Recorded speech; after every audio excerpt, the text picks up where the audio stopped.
On continue notre série La magie de Noël. La magie de Noël, c'est notre troisième message aujourd'hui.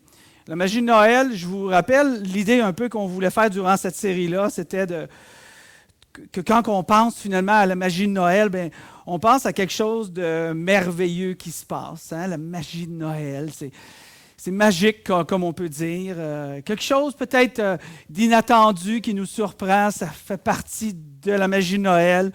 Peut-être même quelque chose d'inexpliqué pourrait faire partie un peu de la magie de Noël. Quelques exemples, l'émerveillement des enfants. Hein, quand on voit ça, l'émerveillement des enfants dans les films, hein, surtout dans les films dans le temps, c'est magique. Tu le vois dans les cadeaux que les enfants reçoivent dans leurs yeux, c'est magique. Des fois, ça va être des comportements. Ça va être, des fois, tu vas voir des gens qui vont aider un itinérant. Puis c'est touchant, ça vient nous chercher. Des fois, ça va être une famille qui va être réunie ou des gens qui vont être réunis à Noël. Il y a quelque chose de magique. Puis je me posais la question, mais pourquoi cette magie-là se passe particulièrement à Noël? Pourquoi qu'on vit ça à Noël? Puis la réponse est bien simple. Parce que c'est à Noël qu'on est généralement le plus ouvert aux autres. Et c'est ça qui vient faire toute la différence. Parce qu'on devient empathique, parce qu'on devient plein de gentillesse, parce qu'on est plein de générosité, c'est la saison. Alors, on ne veut pas passer à côté ces valeurs fondamentales-là. Vous imaginez-vous si on ferait ça à l'année? Comment qu'on serait dans la magie de Noël à l'année? La magie de Noël, dans notre culture, ça passe aussi par une tradition. La tradition des cadeaux. Puis, on va parler de cadeaux aujourd'hui. C'est même le titre du message que j'aimerais qu'on parle aujourd'hui. On va parler de cadeaux. Il n'apparaît pas, mais ce n'est pas grave. Est-ce qu'il va finir par apparaître? Je commence en vous disant, il y a une quinzaine d'années à peu près, j'avais fait la connaissance dans une des églises que j'avais ouvertes d'une jeune fille qui s'appelle Sandra. Et Sandra, c'est celle qui se trouve être notre directrice des enfants. Puis, je l'avais invitée à la maison, puis je lui avais fait un cadeau. Je lui avais donné une magnifique boîte de chocolat. Elle était vraiment très contente. Par contre, elle pensait que j'y faisais une joke. Puis là, elle me dit, « Est-ce que tu fais une joke? » Ou une farce, là. J'ai dit, « Non, absolument pas. » J'ai dit, « Pourquoi? » Elle dit, « Parce que tu as peut-être oublié, mais je suis allergique au chocolat. » J'ai fait comme, « Ah oui, c'est assez pertinent comme commentaire. » Puis j'avais complètement oublié. Puis aujourd'hui, Sandra et moi, à chaque fois qu'on parle de Noël, puis à chaque fois qu'on parle de chocolat, on pense à la fameuse boîte de chocolat que j'y ai donnée avec tout mon cœur. Mais combien dont le cadeau parfait n'était pas approprié. Hein? Le cadeau parfait doit tenir compte de plusieurs facteurs pour que ça convienne à la personne qui le reçoit et aussi à la personne qui le donne. Quand on donne ou quand on reçoit souvent un cadeau, mais il est associé, justement, comme je vous parle de l'histoire de Sandra, il est associé à une histoire. Mais pour être capable de bien illustrer l'histoire qui est rattachée à des cadeaux, j'ai préparé ce petit vidéo-là pour vous, de 3 minutes.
Les cadeaux ont des histoires. N'est-ce pas cute? Ça m'a pris... ouais. C'était vraiment... Les cadeaux ont des histoires. Et je me pose la question, j'aimerais qu'on se pose la question aujourd'hui. Un cadeau est-il vraiment approprié parce qu'il y a une grande valeur matérielle ou parce qu'il y a une signification profonde? J'aimerais ça qu'on regarde ce thème-là aujourd'hui. Un cadeau qui est vraiment approprié. Est-ce que c'est en fonction de sa valeur matérielle ou en fonction que ça a une signification profonde?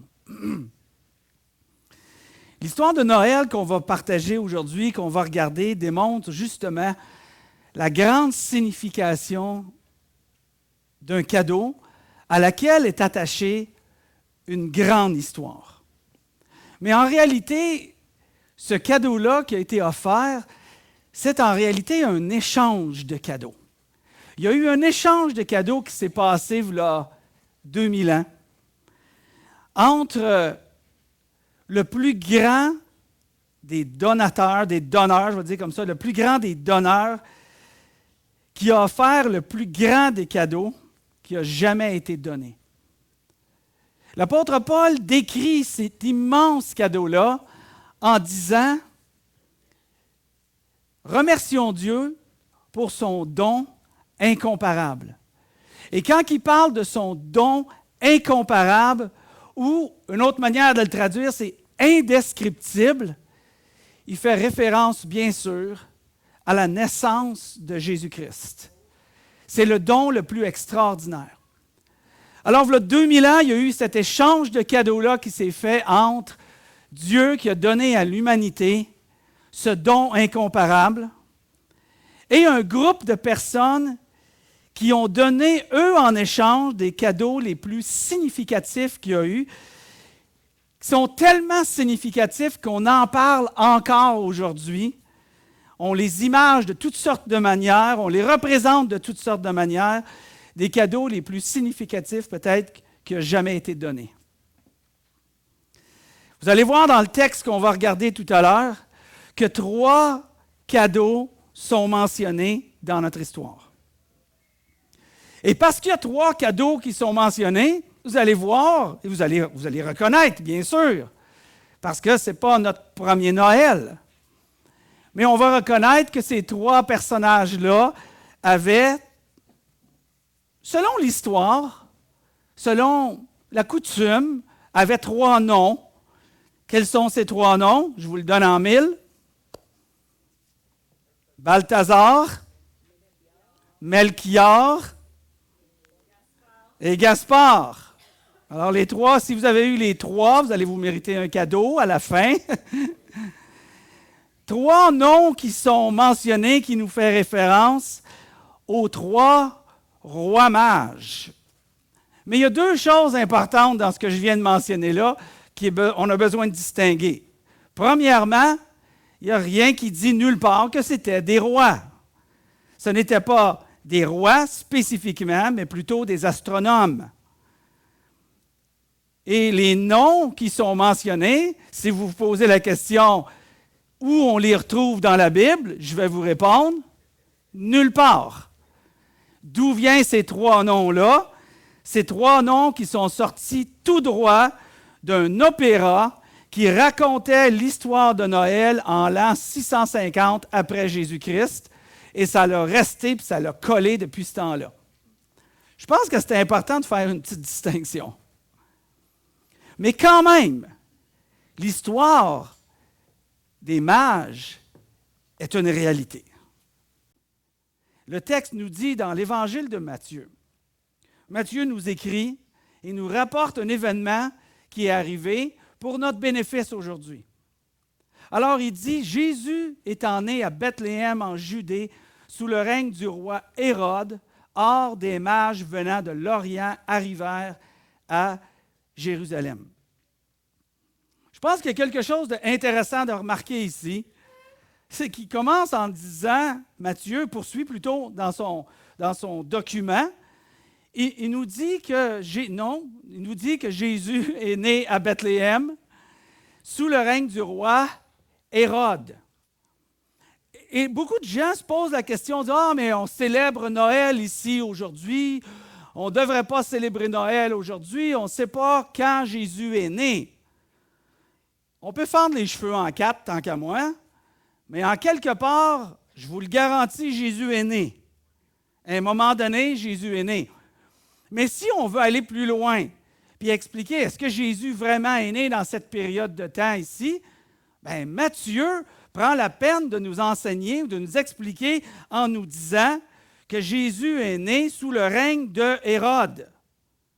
Fait que si tu veux savoir à quel moment Jésus est né, ben, tu as juste à vérifier dans les livres d'histoire à quel moment que Hérode le Grand, qui a vraiment eu un impact à ce moment-là, par son esprit créatif, mais son esprit aussi très sadique, parce que c'est quand même lui qui a fait tuer tous les enfants de 2 ans et moins, parce qu'il recherchait Jésus. Et vous allez découvrir à quelle époque Jésus était né. Et ce qui est intéressant, quand on regarde dans les historiens, qui nous racontent, comme aujourd'hui, plein d'histoires des années 1800 ou 1700 ou 1500, on les sait aujourd'hui à cause de l'histoire ou des historiens qui ont écrit. Bien, la même chose avec Jésus, puis vous allez voir que Hérode est vraiment né à une époque, la même année que Jésus-Christ, et on le sait parce qu'au moment où lui était né, Hérode, on sait qu'il était né au moment où il y avait eu une éclipse, et cette éclipse a été connue, a été inscrite, a été mentionnée, et Jésus est né dans cette même année-là. Et on dit que Hérode était aussi né, que Jésus est né sur la même année que le roi Hérode, sous le règne du roi Hérode, la même année où que Hérode est mort. On connaît aussi exactement quand Hérode est mort. Puis quand Hérode est mort, il y a son fils, Archélaüs, qui a pris la relève. Et ça aussi, dans les histoires, on va exactement connaître le moment où Jésus, justement, est né, parce qu'on sait la mort et la naissance, pas la naissance, mais le pouvoir de son fils qui a pris place. Il faut faire attention des fois avec ce qu'on voit à la télévision, ce qu'on voit dans les films, ce qu'on nous raconte dans la culture. Je pense que c'est important d'avoir Pas nécessairement de dire « Ah, ça c'est une erreur, puis ça c'est un mensonge », non, mais d'avoir à cœur l'idée de dire « Dieu nous a laissé sa parole. Il nous a laissé, même il a dit « La parole de Dieu a été faite chair », faisant référence à Jésus-Christ. Puis de se tourner vers ça pour notre référence de ce qu'on doit faire, pas faire, aller, être. Quelle est la volonté de Dieu dans nos vies? Et je pense que c'est une grosse question qu'on devrait continuellement se demander. Quand j'étais jeune, j'étais tellement passionné avec l'idée de découvrir quelle est la volonté de Dieu et m'assurer que je faisais vraiment ce que Dieu voulait. J'étais quasiment parfois à demander, est-ce que Dieu, tu veux que je fasse la vaisselle ce soir ou pas? Là? C'était aussi fanatique que ça. Là. Une chance, je me suis assagi un petit peu. Maintenant, je fais la vaisselle tout le temps. Que ce soit la volonté de Dieu ou pas. Je sais que c'est la volonté de ma femme, c'est suffisant. Alors, le roi Hérode, quand il y a eu justement cette nouvelle-là des mages qui sont arrivés, les mages sont arrivés et ont demandé « Où est le roi des Juifs qui vient de naître?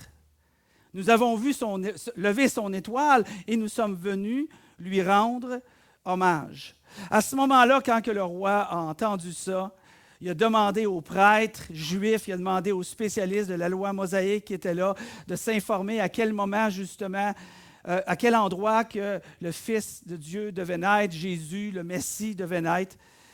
Et le roi a été rapporté ça aux mages. Puis les mages sont partis dans la direction de Bethléem parce que c'est ça que les textes, les manuscrits de l'Ancien Testament, ce qu'on appelle les Écritures, mentionnaient. Et quand ils sont partis, évidemment, le texte nous dit suivant, il nous dit en revoyant l'étoile, parce qu'ils ont vu l'étoile dans l'est, mais l'étoile n'a pas été continuellement là. L'étoile, ils se sont rendus jusqu'à Jérusalem, et de Jérusalem, ils se sont rendus vers la maison où était Jésus. Et là, l'étoile a réapparu. En revoyant l'étoile, les mages furent remplis de joie. Ils entrèrent dans la maison parce que, justement, l'étoile s'est arrêtée au-dessus de la maison. On n'était plus dans une crèche à ce moment-là. On était dans une maison. Le texte nous dit une maison. Et là, ils sont rentrés dans la maison. Qu'est-ce qu'ils ont fait quand ils sont rentrés dans la maison? Le texte nous dit, ils virent l'enfant. Ils sont rentrés, puis ils ont vu cet enfant-là qu'ils attendaient, puis qu'ils sont venus voir, qui ont voyagé pendant des mois, voire peut-être une année, peut-être même plus, avec une immense, peut-être, caravane de gens qui venaient, qui pouvaient venir de l'Inde ou qui pouvaient venir de la Perse à l'époque, ou l'Iran, ou même la Chine. Ce n'est pas dit dans les Écritures, on ne le sait pas, mais probablement qu'ils ont voyagé quand même de très loin pendant très longtemps. Puis finalement, ils rentrent dans la maison, puis ils voient l'enfant.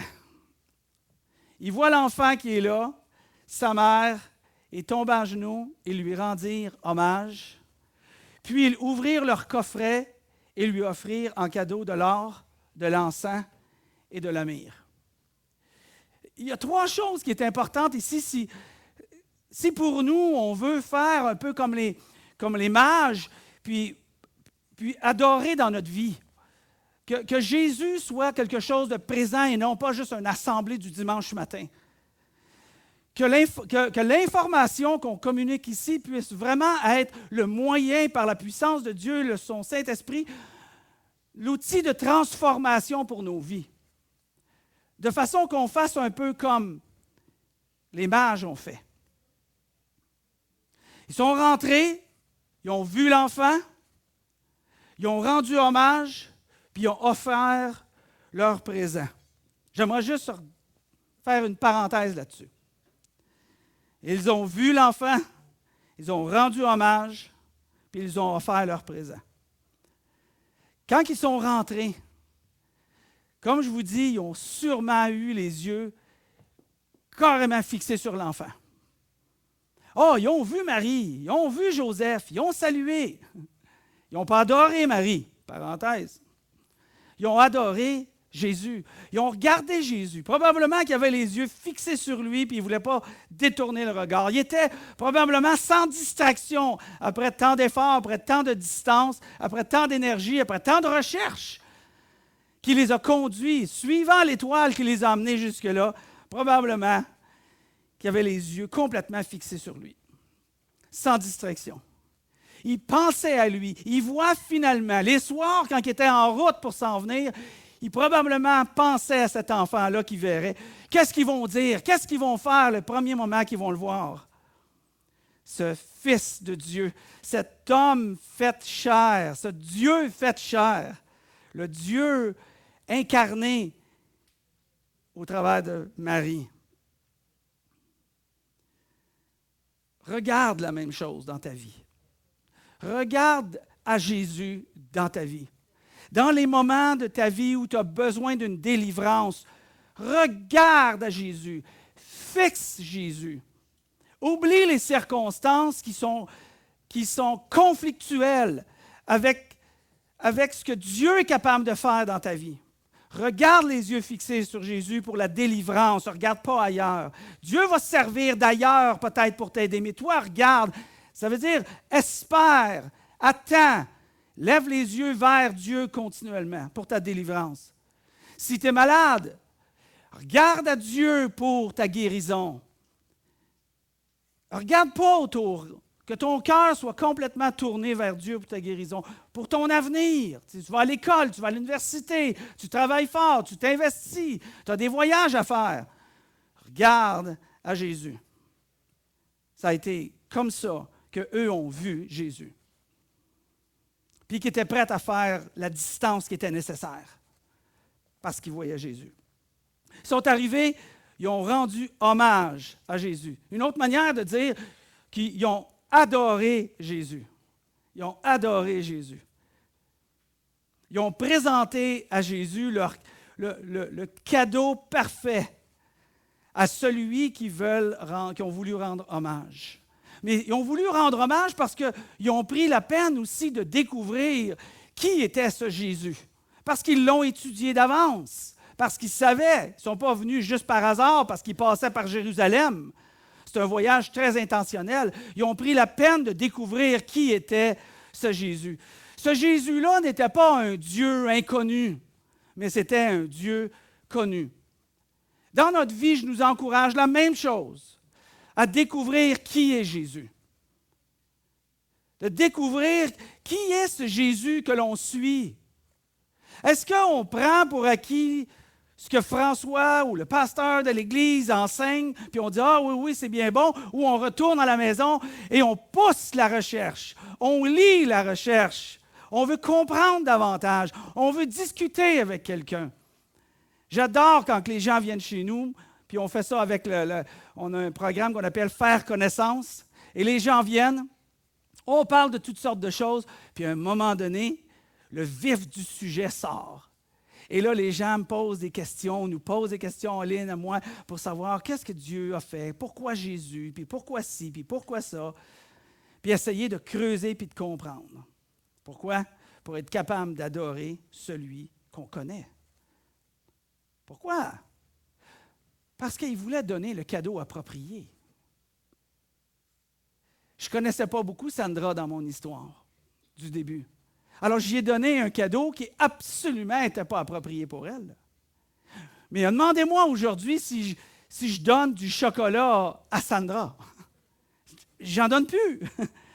Pourquoi? Parce que j'ai appris à la connaître. J'ai appris à la connaître. Plus ça va, plus je connais ma femme. Je crois. Et je veux donner un cadeau qui va être approprié à elle. Et c'est ça qu'on fait souvent dans notre coutume, dans notre pratique, de donner des cadeaux qui vont être appropriés. Mais pour que ça soit approprié, on a besoin de connaître la personne. Et plus on la connaît, plus notre cadeau va être significatif pour la personne. Les mages sont arrivés, ils ont appris à connaître Jésus et ils ont donné des cadeaux significatifs. En d'autres mots, ils ont donné des cadeaux qui raconte l'histoire de la rédemption. Et c'est ça que les mages ont fait. On donnait des cadeaux qui racontent l'histoire de la rédemption. La rédemption, c'est un mot biblique, chrétien, doctrinal finalement, qui veut simplement dire le rachat du monde de ses fautes. Ça veut dire la même chose qu'une rançon. Si quelqu'un me kidnappe, il va demander une rançon, puis il va demander à ma femme, puis il va y aller avec la valeur de qui je suis par rapport à ma femme. Probablement qu'il va demander une affaire comme 10 à 15 millions de dollars, là. Minimum. Puis le paiement va faire en sorte que, en théorie, que je serai relâché de ma captivité, puis je serai libéré, puis je serai remis à ma femme pour Noël. Right? C'est ça que Jésus a fait. Et c'est ça que les cadeaux représentent, l'histoire de la rédemption. Que Jésus a donné sa vie, qui est le grand des cadeaux, plus grand des cadeaux, pour l'humanité qui était tenue captive de leurs péchés, mais qui voulait les libérer en échange de sa propre vie, qui est le prix de la rançon. Et c'est pour ça qu'on dit, on invite les gens, et j'invite les gens depuis 40 ans que je prêche, 35 que je prêche, 40 ans chrétien, que j'invite les gens à reconnaître leurs fautes dans leur cœur, reconnaître qu'ils sont pécheurs devant Jésus-Christ, devant Dieu, de façon à ce que Dieu, au travers de Jésus-Christ, te libère de tes fautes par le paiement de la mort de Jésus-Christ. Et c'est ça que les mages ont fait, et c'est ça qu'ils ont raconté quand ils ont offert 3 choses, l'or, l'encens et la myrrhe. Qu'est-ce que ça voulait signifier? L'or parlait de la royauté de Jésus-Christ, l'encens de la divinité de Jésus-Christ et la myrrhe de l'humanité de Jésus-Christ. Des cadeaux très appropriés, réservés à des gens qui ont un statut important ou honorable. Et c'est ça que les mages avaient apporté et préparé pour donner à Jésus pour le premier Noël. L'or nous parle de la royauté, comme je vous dis, de la royauté de Jésus. L'or est un métal incorruptible, d'une durabilité, d'une résistance incomparable. Et pour le rendre pur, on va le chauffer par le feu. Il va être épuré par le feu. Et c'est ça que l'or représente. Mais qu'est-ce que ça représente pour nous? Comment que nous, on peut faire la même chose comme les mages qui ont donné de l'or à Jésus? Comment nous, on peut donner de l'or à Jésus? Est-ce que Jésus nous dit que pour lui faire un cadeau, tu dois absolument dépenser de l'or puis lui donner de l'or? Non. Parce que l'or, pour nous, fait référence, et c'est ça que Pierre, l'apôtre Pierre, nous parle. Il dit, l'épreuve de vos vies, votre vie qui est éprouvée par différentes circonstances, votre vie qui est difficile, parce que vous avez de la peine, parce que vous êtes rejeté, parce qu'il y a de la mortalité, parce que vous perdez votre emploi, parce que vous perdez de l'argent, parce que vous perdez des amis. Votre vie qui est éprouvée, la demande autour de nous, l'anxiété autour de nous, la maladie qu'on doit faire, votre vie qui est éprouvée, est épurée au travers de l'épreuve, de façon à ce qu'on en ressorte plus fort, plein de confiance en Dieu, que lui va nous apporter éventuellement la délivrance, que Dieu va nous apporter la consolation, que Dieu va nous apporter la porte de sortie, que Dieu va nous faire comprendre des choses qu'autrement on n'aurait peut-être pas compris, que Dieu se soit servi de ce qu'on a compris, puis qui nous a changés, puis qui nous a transformés pour aider les autres qui sont dans des situations qui sont incapables encore de comprendre puis de traverser. Il dit, ça c'est votre vie, puis votre vie, elle est comme de l'or éprouvé par le feu. C'est ça qu'on offre à Jésus. J'offre, Seigneur, ma vie qui est éprouvée. Je n'abandonne pas, je ne relâche pas, je ne me décourage pas. Par moments, je me décourage, mais en principe, je ne me décourage pas au point d'abandonner. Est-ce que je vis des découragements? Mais oui, je vis des découragements. Mais c'est ça qu'on peut donner à Jésus. Et c'est ça l'or qui est précieux, reçu à Jésus. Donne ça à Christ. Donne-le à Christ. Pourquoi? Parce qu'il est le roi. Et il ne mérite rien de moins que le meilleur de nous-mêmes. Et souvent, je travaille avec des gens dans l'Église, et même moi, je dis souvent, on ne cherche pas la perfection, mais on cherche l'excellence. On cherche de faire le mieux, pas pour être bien dans notre peau. On cherche de faire le mieux parce qu'on veut offrir de notre mieux à Jésus-Christ. Parce que c'est lui qu'on est là à adorer et c'est à lui qu'on remet qui nous sommes et ce que nous donnons. Les mages sont arrivés en donnant de l'encens. Qu'est-ce que de l'encens? L'encens, c'est une résine qui provient d'un arbre qu'on retrouve en Arabie, on le retrouve en Éthiopie, en Inde, et on va retirer la résine de la même manière qu'on va retirer le sucre de la sève des érables qu'on fait bouillir pour finalement avoir du sirop d'érable. Mais c'est la même chose qu'ils font avec l'encens. Ils vont le sortir, puis ils vont le traiter, puis de façon à faire cette résine-là. Et cette résine-là, pourquoi que les mages ont donné ça à Jésus? Parce que cette résine-là était utilisée pour oindre. Donc, oindre veut simplement dire pour reconnaître. C'est de mettre une onction sur quelqu'un. Une onction de quoi? Pour reconnaître qu'il est divin ou qu'il est appelé de Dieu ou qu'il a l'office, le travail ou l'office ou le ministère de prêtre. Alors, quand les mages sont arrivés et ont donné l'encens comme ça à Jésus, ils ont dit, par le cadeau significatif, ils ont dit, nous reconnaissons que tu es le grand prêtre. Nous reconnaissons que tu es le prêtre, le seul prêtre, le dernier des prêtres.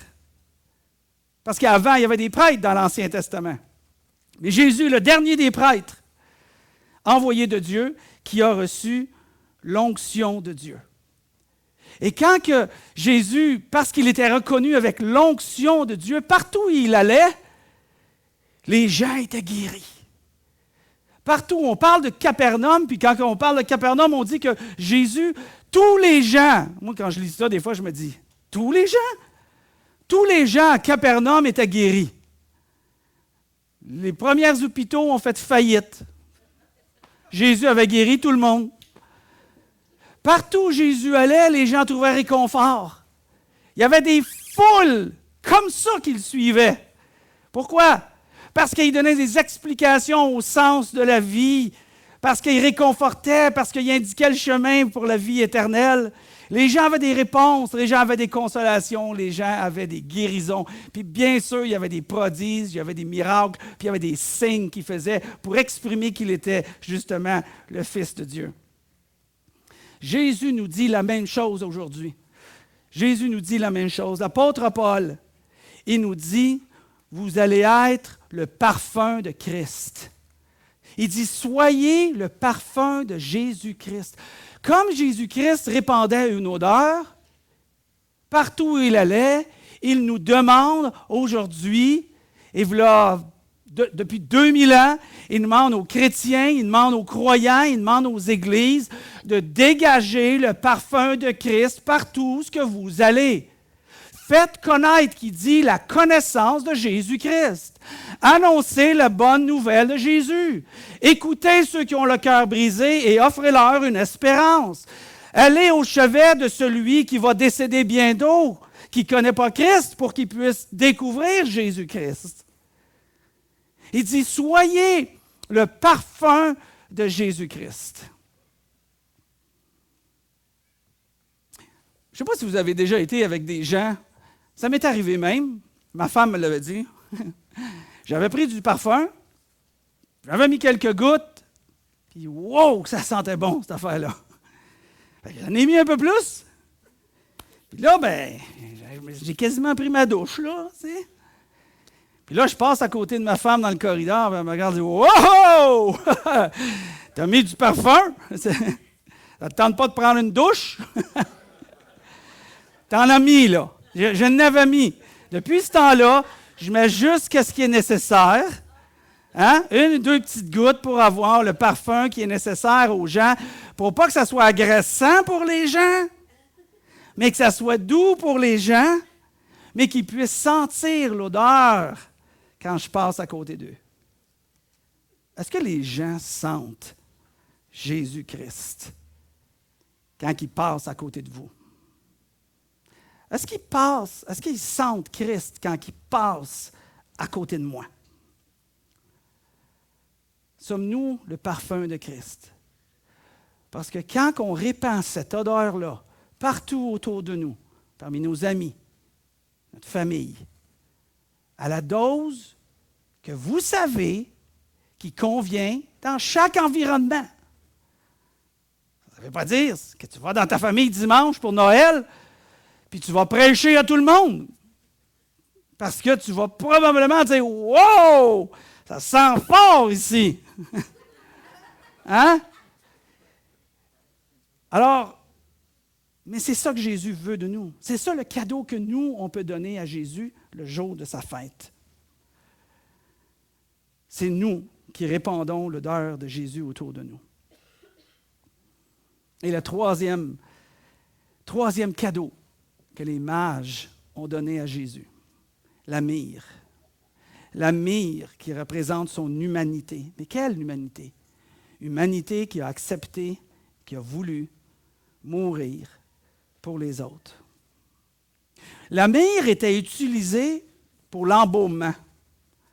Aujourd'hui, on fait, en tout cas, pas au Québec, j'espère qu'on ne fait pas d'embaumement.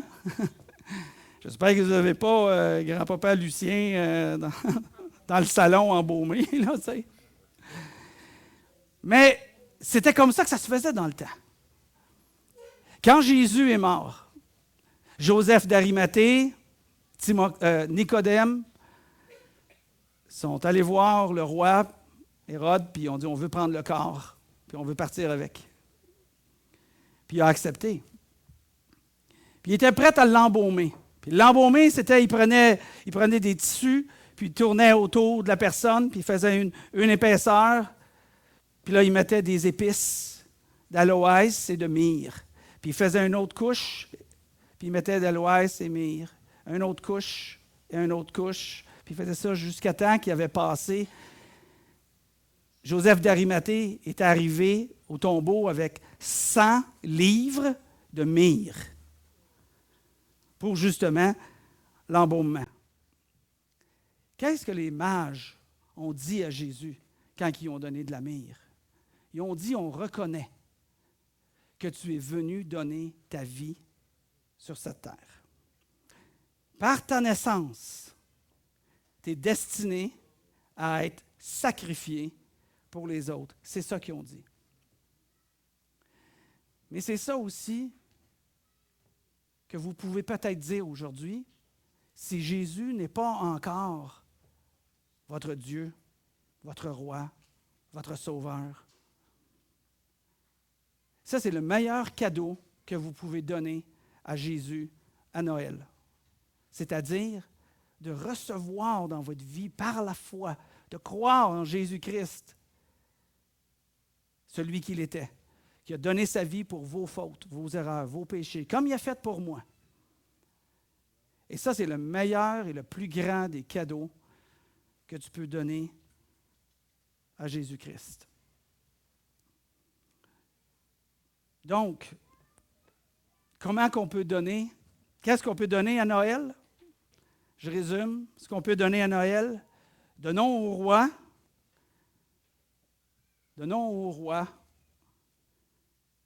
nos épreuves comme l'or était donné. Donnons au grand prêtre, le divin prêtre, ce parfum qu'on dégage autour de nous, de la connaissance de Jésus. Puis donnons à Jésus une offrande.